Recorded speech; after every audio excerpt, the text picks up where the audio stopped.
நம்ம இன்னைக்கு MR learning Tamil சேனல்ல வந்து இம்பார்ட்டன்டான 50 கொஸ்டின் வந்து இந்த வீடியோல பார்க்கலாம். இது வந்து திருவிளையாடல் புராணம், சீரா புராணம், அந்த மாதிரி பெரிய புராணம் இதெல்லாம் வந்து இதெல்லாம் வந்து நமக்கு சிலபஸ்ல இருக்கலாம். அது சம்பந்தமா வந்து இம்பார்ட்டனா வந்து 50 கொஸ்டின் வந்து இந்த வீடியோல நம்ம தெளிவா பார்க்கலாம். அதுக்கு முன்னாடி நீங்க என்னோட சேனல் ஃபர்ஸ்ட் டைம் பாக்குறீங்கன்னா சப்ஸ்கிரைப் பண்ணிட்டு பக்கத்துல இருக்க பெல் ஐகானை பிரஸ் பண்ணி வச்சுக்கோங்க. அப்பதான் வந்து டெய்லி நம்ம போஸ்ட் பண்ற எல்லா வீடியோஸும் வந்து உங்களுக்கு நோட்டிஃபை ஆகும். நீங்க என்னோட வீடியோஸ் வந்து ரெகுலரா பார்க்க முடியும். இதுல ஃபர்ஸ்ட் கொஸ்டின் பாருங்க, பொறுத்துக மாதிரி கொடுத்துருக்காங்க.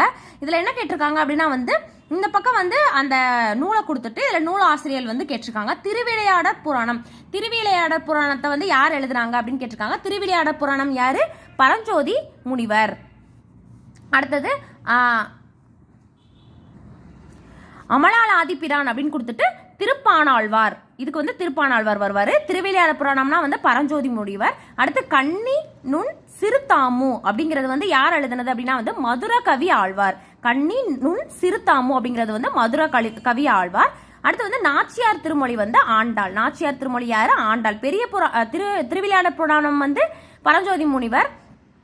அதே மாதிரி நாச்சியார் திருமொழி வந்து ஆண்டாள் அப்படின்னு தெரிஞ்சாலே வந்து மிச்சம் இருக்கிறத வந்து நம்ம ஈஸியா கண்டுபிடிக்கிற மாதிரி இருக்கும். 2, 4, 3, 1 தான் வந்து இதோட ஆன்சரு.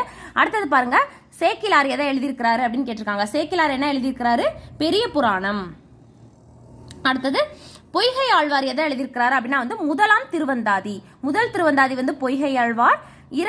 அடுத்தது வந்து பேயாழ்வார் கொடுத்திருக்கிறாங்க. பேயாழ்வார் வந்து எத்தனாவது திருவந்தாதி அப்படின்னா வந்து 2ஆம் திருவந்தாதி வந்து பேயாழ்வார் எழுதியிருப்பாரு. ஃபர்ஸ்ட் திருவந்தாதி வந்து பொய்கை ஆழ்வார், 2வது வந்து பேயாழ்வார், 3வது வந்து பெரியாழ்வார் எழுதினது வந்து திருப்பல்லாண்டு அப்படின்ற நூல். 1, 2, 3, 4 வந்து இதோட ஆன்சர். 1, 2, 3, 4. அடுத்தது வந்து இதுல வந்து நூலாசிரியர் கொடுத்துருக்காங்க. பெருமாள் திருமொழி யாருன்னு பார்த்தோம். இப்போ பெருமாள் திருமொழி யாரு அப்படின்னா வந்து பெருமாள் திருமொழி வந்து குலசேகர ஆழ்வார். இதுல என்ன பார்த்தோம்? நாச்சியார் திருமொழி வந்து ஆண்டாள் அப்படின்னு பார்த்தோம். பெருமாள் திருமொழி யார் எழுதியிருப்பாங்க அப்படின்னா வந்து குலசேகர ஆழ்வார் வந்து எழுதியிருப்பாரு. அடுத்து வந்து திருமாலை வந்து தொண்டரடி பொடி ஆழ்வார் அவர்கள் வந்து எழுதியிருப்பாங்க. அடுத்தது திருநெடுந்தாண்டகம் வந்து திருமங்கை ஆழ்வார் வந்து எழுதியிருப்பாங்க. அதே மாதிரி திருப்பாவை யார் எழுதியிருப்பாங்கன்னா ஆண்டாள் எழுதியிருப்பாங்க. திருப்பாவை ஆண்டாள் எழுதியிருப்பாங்க. திருவெம்பாவை அப்படின்னு வந்தாதான் வந்து மாணிக்க வாசகர் வருவாரு. திருப்பாவை அப்படின்னா வந்து ஆண்டாள் வருவாங்க. அதே மாதிரி நாச்சியார் திருமொழி வந்து ஆண்டாள் வருவாங்க. பெருமாள் திருமொழி அப்படின்னு கேட்டா யார் வருவா? குலசேகர ஆழ்வார் வந்து வருவாரு. அடுத்தது பாருங்க, கிறிஸ்தவ சமய கலைக்களஞ்சியம் என்று அழைக்கப்படுற நூல் எது அப்படின்னு கேட்டிருக்காங்க. கிறிஸ்தவ சமய கலைக்களஞ்சியம் என்று அழைக்கப்படுற நூல் எது? தேம்பாவணி. 4000 திவ்ய பிரபந்தத்தை போற்றும் சமயம் எது? 4000 திவ்ய பிரபந்தத்துல வந்து எந்த சமயத்தை வந்து நம்ம போட்டுடுறாங்க அப்படின்னு கேட்டிருக்காங்க. எது அப்படின்னா வந்து வைணவத்தை பத்தி தான் வந்து அதுல நிறைய வந்து சொல்லியிருப்பாங்க. 4000 திவ்ய பிரபந்தத்துல. அடுத்து இறைவனை காதலனாய் கண்ட ஆழ்வார் யாரு அப்படின்னு கேட்டிருக்காங்க. இறைவனை யார் காதலனா வந்து கொண்டிருப்பாங்க அப்படின்னா வந்து ஆண்டாள் வந்து கொண்டிருப்பாங்க. ஆண்டாள் வந்து இதோட ஆன்சர். அடுத்தது சீரா புராணத்தில் உள்ள பிரிவுகள் எத்தனை அப்படின்னு கேட்டிருக்காங்க. சீரா புராணத்துல வந்து எத்தனை பிரிவுகள் இருக்கு அப்படின்னா வந்து 3 பிரிவுகள் இருக்கு. அடுத்தது நம்மாழ்வார் வாழ்ந்த காலப்பகுதி எது அப்படின்னு கேட்குறாங்க. நம்மாழ்வார் வந்து எந்த காலப்பகுதியில் வாழ்ந்தாரு அப்படின்னா வந்து 8ஆம் நூற்றாண்டு. அடுத்து மதுரை சுப்ரதீப கபிராயரிடம் தமிழ் பயின்ற வெளிநாட்டு அறிஞர் யாரு அப்படின்னு கேட்குறாங்க.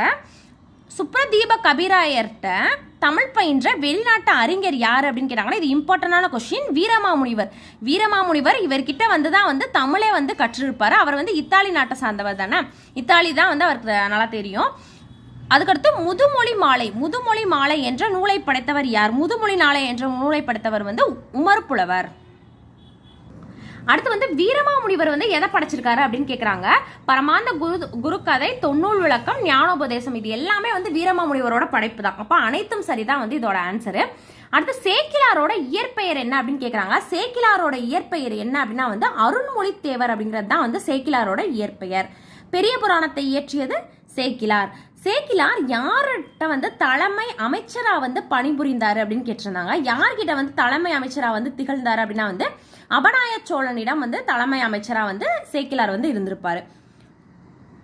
அடுத்தது நாயன்மார்களோட வரலாற்றை கூறுவது எது அப்படின்னு கேட்குறாங்க. நாயன்மார் வந்தாலே வந்து பெரிய புராணம் வரும். பெரிய புராணத்தோட கதை தலைவர் யாரு அப்படின்னு கேட்குறாங்க. பெரிய புராணத்துல யார் கதை தலைவர்? சுந்தரர். பெரிய புராணத்துக்கு சேக்கிலார் இட்ட பெயர் எது? பெரிய புராணத்துக்கு சேக்கிலார் வந்து என்ன பேர் வச்சிருந்தாரு அப்படின்னா வந்து திருத்தொண்டர் புராணம் அப்படின்னு வந்து பேர் வச்சிருந்தாரு. பக்தி சுவின் அணி சொட்ட சொட்ட பாடிய கவி வளவ என சேக்கிலாரை வந்து யார் புகழ்ந்தாரு அப்படின்னு கேட்குறாங்க. மீனாட்சி சுந்தரம் பிள்ளை தான் வந்து சேக்கிலாரை வந்து புகழ்ந்திருப்பாங்க. உலகம், உயிர், கடவுள் ஆகிய மூன்றையும் ஒருங்கிணைத்த காவியம்தான் பெரிய புராணம் அப்படின்னு பெரிய புராணத்தை யார் பாராட்டினா அப்படின்னு கேட்குறாங்க. திருவிக்கா. இந்த மாதிரி வந்து பெரிய புராணத்தை பாராட்டினது யாருன்னு கேட்குறாங்க. உலகம், உயிர், கடவுள் அப்படின்னு வந்து திருவிக்கா வந்து பாராட்டியிருப்பாரு. அடுத்து உத்தம சோழ பல்லவன் என்று போற்றப்படுபவர் யார்? உத்தம சோழ பல்லவன் யார் அப்படின்னா வந்து சேக்கிலார். அதே மாதிரி அருண்மொழித்தேவர் என்று இயற்பெயர் கொண்டவர் யாரு? சேக்கிலார் தான். அடுத்து சேக்கிலார் வாழ்ந்த காலம் எது அப்படின்னு கேட்குறாங்க. சேக்கிலார் வந்து வாழ்ந்த காலம் எது அப்படின்னா வந்து 2ஆம் நூற்றாண்டு தான் வந்து சேக்கிலார் வாழ்ந்த காலம். 2ஆம் நூற்றாண்டு தான் வந்து இது ஆன்சரு. அடுத்து சேக்கிலார் பிறந்த ஊர் எது அப்படின்னு கேட்குறாங்க. சேக்கிலார் பிறந்த ஊர் எது? குன்றத்தூர்.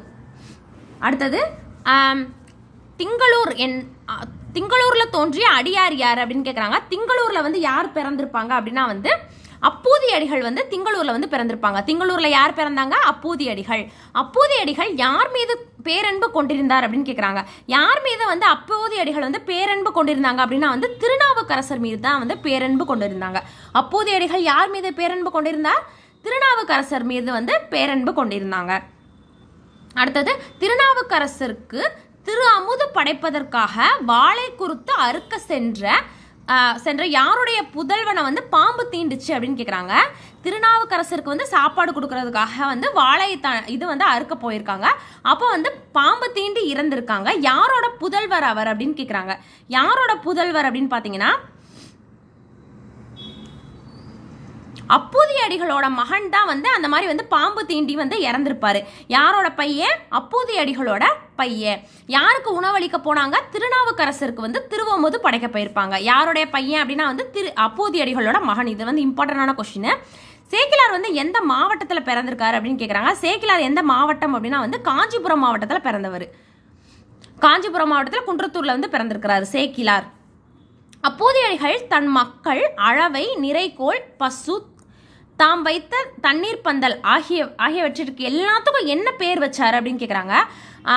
எல்லாத்துக்கும் வந்து என்ன பேர் வச்சிருப்பாரு? திருநாவுக்கரசர். ஏற்கனவே பார்த்தோம். திருநாவுக்கரசருக்கு திருவமுது படைத்தவர் வந்து அப்பூதி அடிகளோட பையன் வந்து அந்த பாம்பு தீண்டி இறந்திருப்பாரு அப்படின்னு பார்த்தோம். அப்போ அப்பூதி அடிகள் வந்து யார் பேர்ல எல்லாத்தையும் வச்சாங்க அப்படின்னு கேட்டாங்கன்னா திருநாவுக்கரசர் தான் வந்து வருவார். இதெல்லாம் வந்து நிறைய இம்பார்ட்டண்டான கொஸ்டின். எல்லாமே வந்து ஓல்டு புக்கு நியூ புக்கு ரெண்டுமே வந்து இருக்கு.